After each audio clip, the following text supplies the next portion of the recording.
state houses of assembly and local governments. The Deputy Speaker of the House of Representatives, Assembly and Local Governments. The Deputy Speaker of the House of Representatives, Benjamin Kalu, has clarified that none of the 30 proposals for creation of new states met these constitutional requirements. Kalu, states that cannot stand on their own. okay. Today, a good number of, out of the 36 now, how many of those states are viable? And when I'm talking about viable, states that can do big portfolio projects without the cost to the center. Yes, it is the allocation from FAC belongs to everybody. Okay. The distributable revenue from the center by our constitution belongs to all the federating units. I agree. But it takes more than that. Lagos State has been able to do big projects without relying on FAC. If they were to rely on FAC, they won't be anywhere near where they are today. And that's how it should be with other Nigerian states. They should be able to look within, see what they can do, Okay. generate revenue internally that they can use to do big projects that are meaningful, projects that are game-changing in nature. But many of them can't even pay salaries.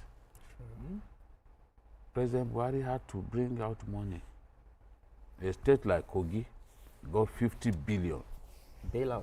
Yes, they were the highest in the country. Because they were not even paying teacher salaries. A state like Osun, I think, was around 36 billion. They were the second highest.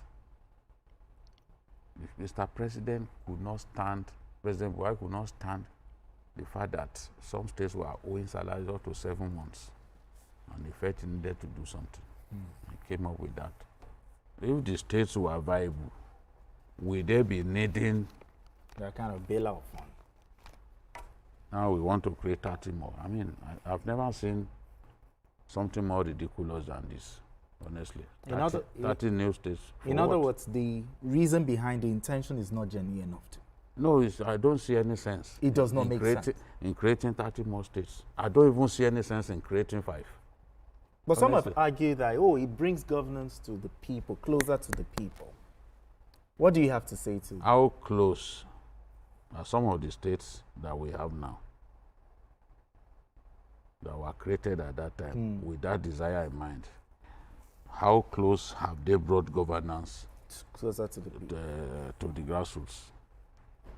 People, governors who don't sit in their states, they sit in Abuja. Some of them, once the FAC allocation comes, it stays like maybe 48 hours, it's gone to Abuja again. If there was no Abuja, what would you not want to stay in your state?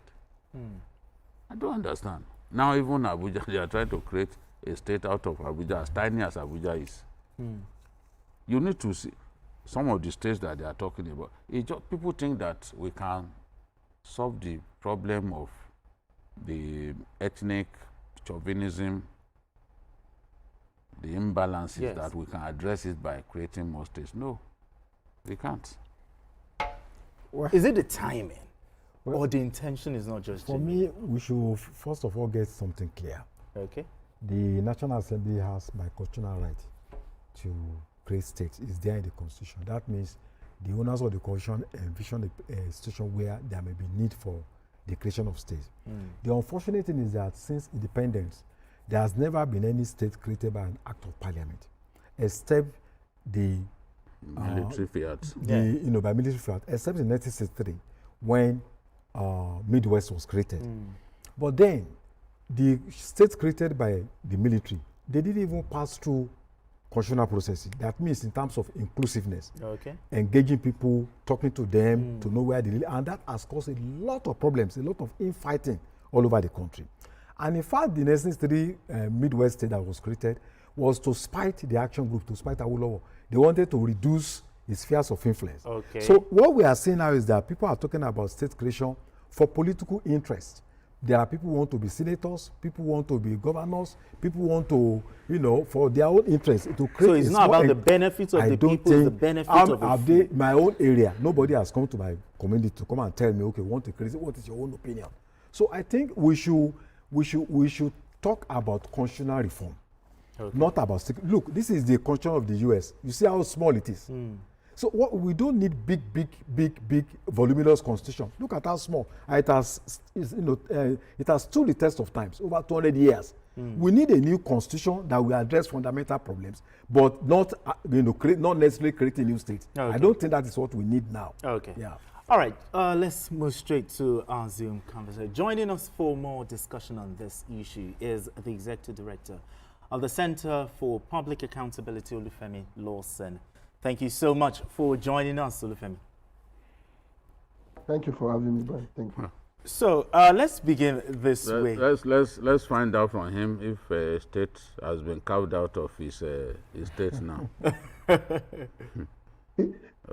proposal has been democratized to my state, Ondo, but I think the proponent of these 31 new states have practically reduced the business of state creation to, maybe they think it's about constituency projects, like they take roads, primary school boreholes to their various constituencies, because beyond the fact that some of these proposals are influenced by members who are currently serving in the National Assembly, there has been no consultation whatsoever, even by the people who are agitating for the creation of more states within their regions. I think if we'll be talking about any business of state creation in Nigeria today, it should have been majorly focused on addressing the imbalance in the existing structure, that is the Southeast, that has 5 states, against other regions that have 6, 6, 6, and Northwest of 7, rather than this ridiculous 31 states, new 31 state proposal. It is funny because even the existing states, just like DKO said, are no longer viable. States are not productive. States are relying majorly on the on the FARC allocation every 30 days for survival, and we are talking of, in some cases, there have been proposals to split some existing states into 3.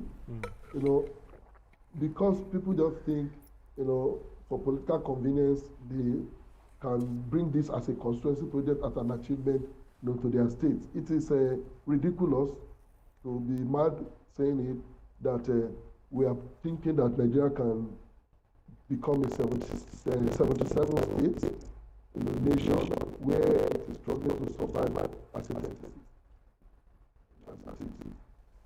All right, Olufemi, there are those who argue, and just like I asked my analysts here, they said having more states will ensure that governance gets closer to the people.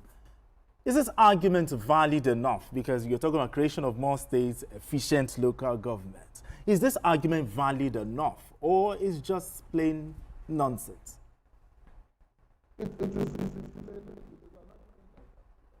Okay, I think we're having audio issues. But BKO, the idea for more states, how feasible is it? Is the stringency, legislative requirement, particularly in the endorsement of the 24 State House of Assembly, even if we want to create it, is it even possible? I doubt it. I doubt it very much. Some of the governors would not want their states balkanized.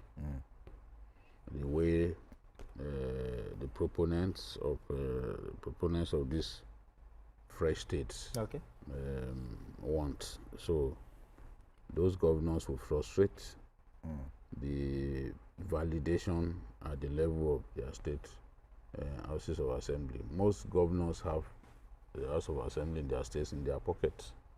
Most, if not all. So if they don't want something, it is not in the House of Assembly that it will happen. Every state is not like Lagos, where you find the speaker and the governor pulling in different directions. I think under this dispensation, Lagos is the only state where I've seen the speaker and the governor not appearing to be on the same page. Yes. All right, Olufemi. Olufemi is back. Can you hear me now? Yes.